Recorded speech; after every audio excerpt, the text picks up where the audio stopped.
1. You will hear a woman booking a room for a party at a community centre. First, you have some time to look at questions 1 to 4. Listen carefully and answer questions 1 to 4. Hi, good morning. My name's Pete. How can I help you? Hi, my name's Maria Lincoln.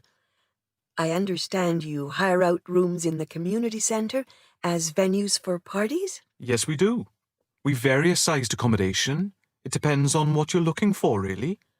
We're looking to hold a party, a children's birthday party, and we need a room that will hold about 70 people, with space for a small disco area, games, dancing, and food.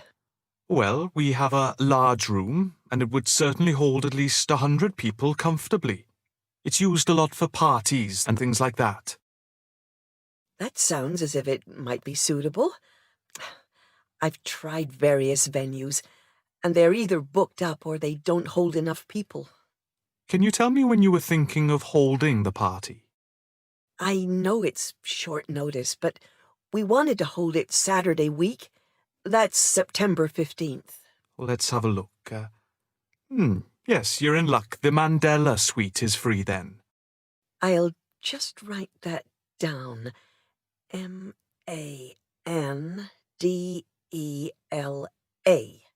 And the time. When were you thinking of holding it? In the afternoon, from 3:30 p.m. to 9 p.m. Yes, okay. There's no smoking on the premises, and we're only licensed to have soft drinks. That's okay. I think I'm happy to go ahead. Before you hear the rest of the conversation, you have some time to look at questions 5 to 10.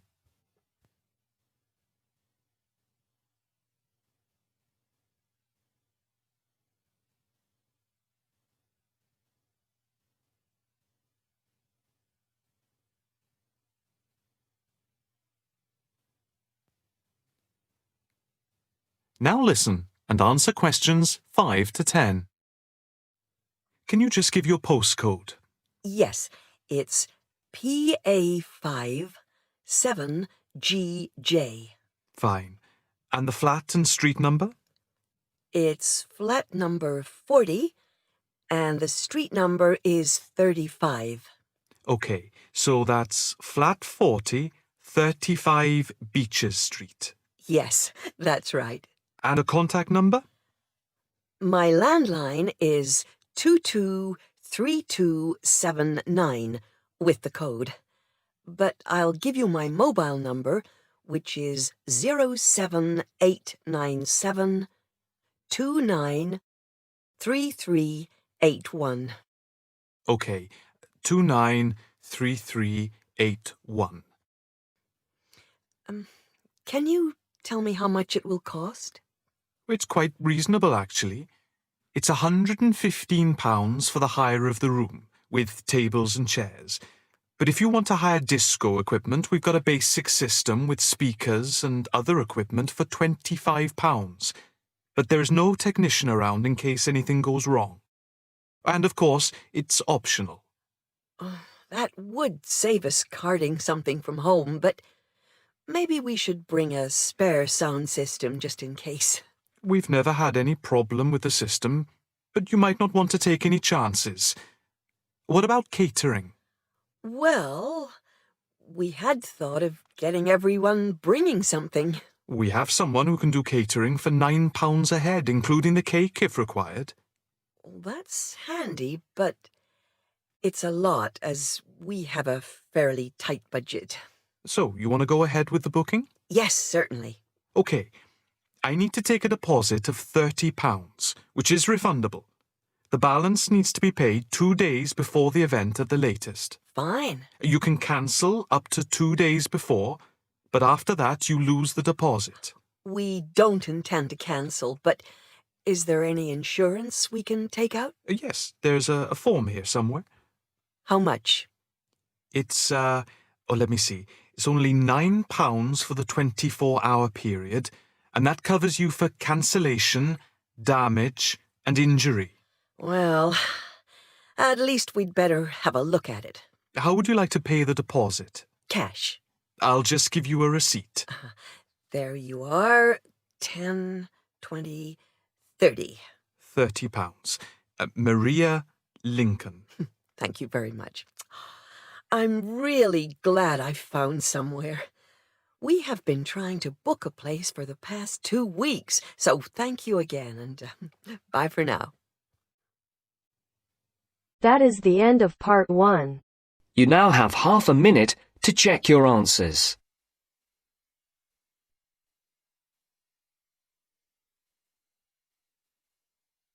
Now turns to part 2. Part 2. You will hear a guide giving instructions to a group of international students in Canada preparing for a whale watching trip. Before you hear the talk, you have some time to look at questions 11 to 16.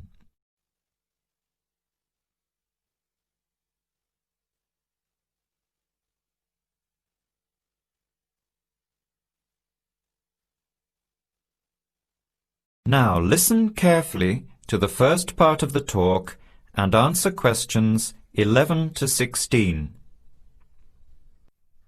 Hello, everyone. Glad to see so many happy faces on this wild and windy day. Are you all ready to go looking for whales? I'm Tony, and our other guide today is Dale. We'll be using these 2 rubber boats you see here, and our trip today will take 3 hours. In a few minutes, we'll be heading into part of the largest temperate rainforest of the Pacific Northwest. I'll show you our route on the map here. This is where we are now. We'll be leaving the sheltered bay and heading out across the mouth of the bay toward the open water. As you know, last night there were strong winds in the area, so we can't go out into the ocean as we had planned. Near the mouth, the water will be quite rough. That's where we are most likely to spot orcas, or killer whales as they are also called. After crossing the mouth of the bay, we'll enter the calmer, shallower waters. This is where you look for gray whales. Then we will continue up this narrow inlet close to the shore. You will have a great view of giant fir and cedar trees that have never been logged. Here is the place to watch for wildlife. You are likely to see bears along the shore and eagles in the sky overhead. Right at the back of the inlet here are the hot springs where we will be stopping for an hour. You can have a soothing soak in bubbling hot water before the return trip. I'll tell you a little bit about the whales now, because with the noise of the wind and the engine, you won't be able to hear much out there. As we head out in the boat, we will probably see dolphins first. They are a gray color and quite small, 1 to 2 meters long. They will swim right beside the boat, racing along and sometimes jumping out of the water just ahead of us. They swim very fast, and they are playful and curious. They're really fun to watch. The next ones we'll see are orcas, or killer whales, which are actually members of the dolphin family. They are 7 to 8 meters long, very fast, and they have sharp teeth. Some stay in these waters all year round. We identify them by the distinctive black and white color.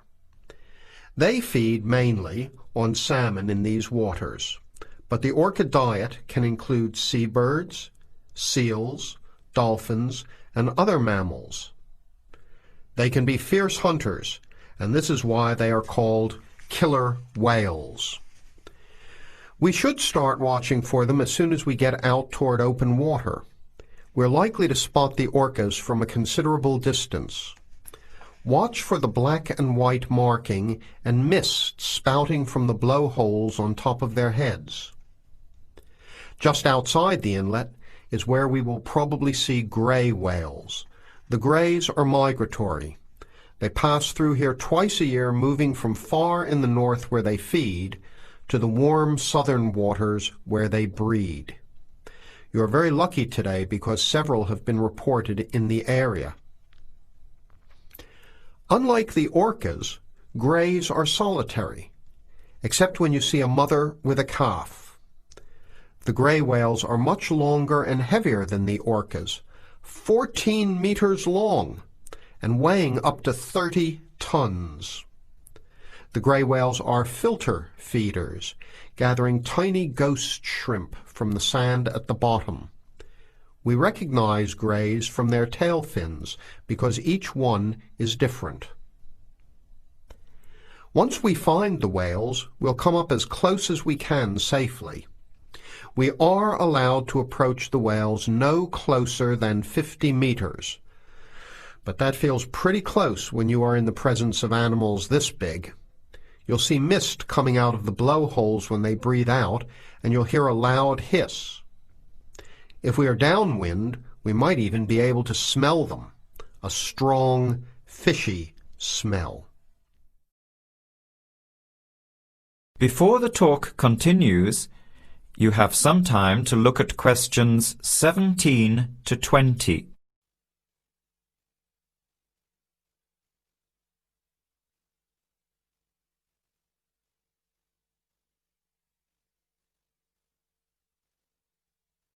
Now, as the talk continues, answer questions 17 to 20. Now, for just a few words of caution. It will be quite bouncy out there, especially in the front of the boat. If you want a smoother ride, stay in the middle of the boat, close to the engine. Hold on to the ropes and keep an eye on any big waves. Be alert so you don't get thrown out of the boat. In case of an emergency, you are all wearing survival suits. They'll keep you warm and dry in or out of the water. They are bright orange for visibility. The water temperature is around 8 degrees. Without these suits, you would only last a few minutes in this cold water. With these suits, your survival time is increased dramatically. They will keep you upright in the water even if you can't swim. But we don't expect anybody to end up in the water, so don't worry. Now, are there any questions? I'm afraid of getting seasick. Right. I was just coming to that. If you think you might get seasick, take one of these patches and put it on your arm at the wrist, like this. It works on pressure points of the body and will relieve seasickness without the drowsiness you can get from pills. Are there any other questions? All right then, let's start loading up the boats. We leave in 5 minutes. That is the end of part 2. You now have half a minute to check your answers.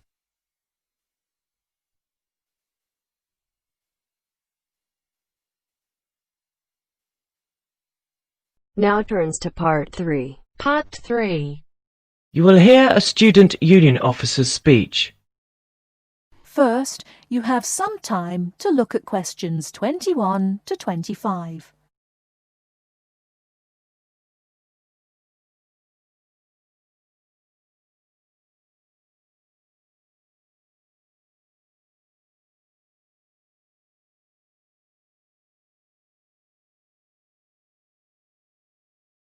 Now, listen carefully and answer questions 21 to 25. Hi there.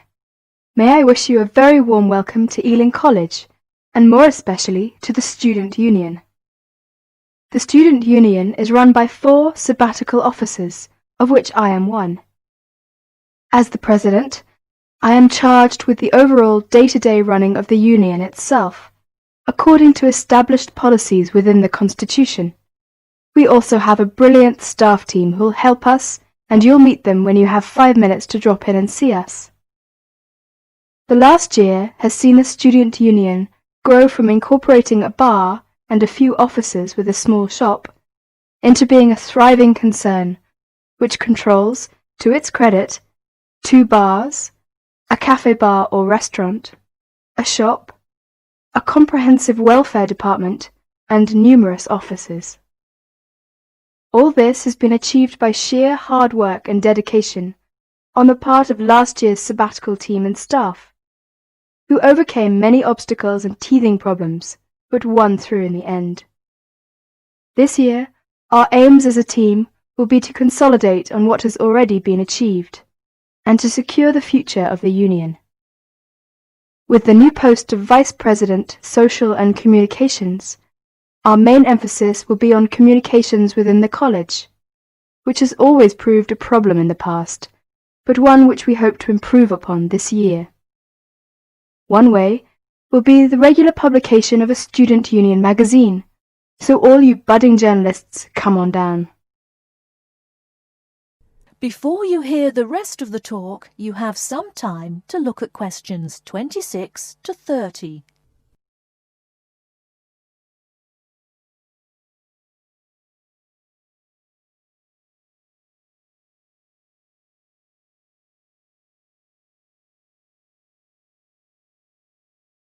Now listen and answer questions 26 to 30. We are very aware that a lot of you have never had any contact with student unions before and don't know what they are or what they can do for you. So basically, here's a quick rundown.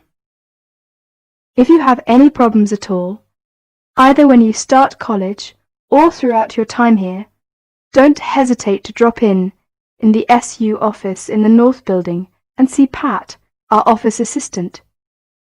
She will be able to help you with most of your day-to-day general inquiries, or if she can't, she will direct you to one of our staff who can. Myself and the other 3 vice presidents are here every day, and if you need to see us, just fix a time with Pat, and we'll be only too happy to help you. By the way, queries or problems can range from a late grant check, finding a place to live and academic matters, right through to the best places to eat, directions to the bar, or somebody blocking you in the car park. We'll give anything our best shot. Please remember, while you're at Ealing, that going to college is not just about education. Make sure you enjoy yourself as well, because believe me, time will fly once you're here. Ealing is a really good place to live, as there is lots to see and do. And don't forget, the metropolis of central London is only 20 minutes away by tube. Finally, the Student Union is an organisation run by students for students. So if there is anything you don't agree with, or you have any new ideas, please come along to the Union General Meetings and don't be afraid to speak up. Or you could give up a little of your time and stand for the Executive Committee, which is made up of students who help us out with lots of interesting things. I would like to take this opportunity to thank all the sabbaticals of the last 2 years who have worked so hard. My very special thanks goes to Winston, Martin and Peter and all the staff who not only did a great job, but have been my good friends as well. Lots of luck and success for your year at Ealing. Work hard, but play hard as well. That is the end of part 3. You now have half a minute to check your answers.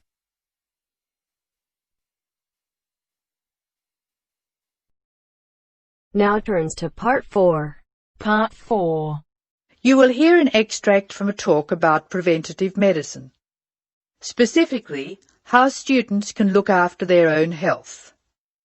Listen to what the speaker says and answer questions 32 to 40. First, you have some time to look at the questions.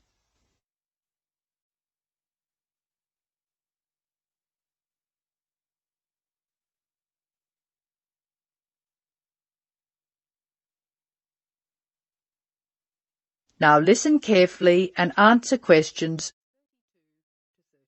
36. Good morning. I'm Dr. Pat Parker, and I'm here to talk to you about preventative medicine in its widest and most personal aspects. In other words, I'm here to tell you how the patient should wrest control of their health away from the practitioners of medicine and take charge of their own medical destiny. I want to talk about staying out of the hands of the doctor.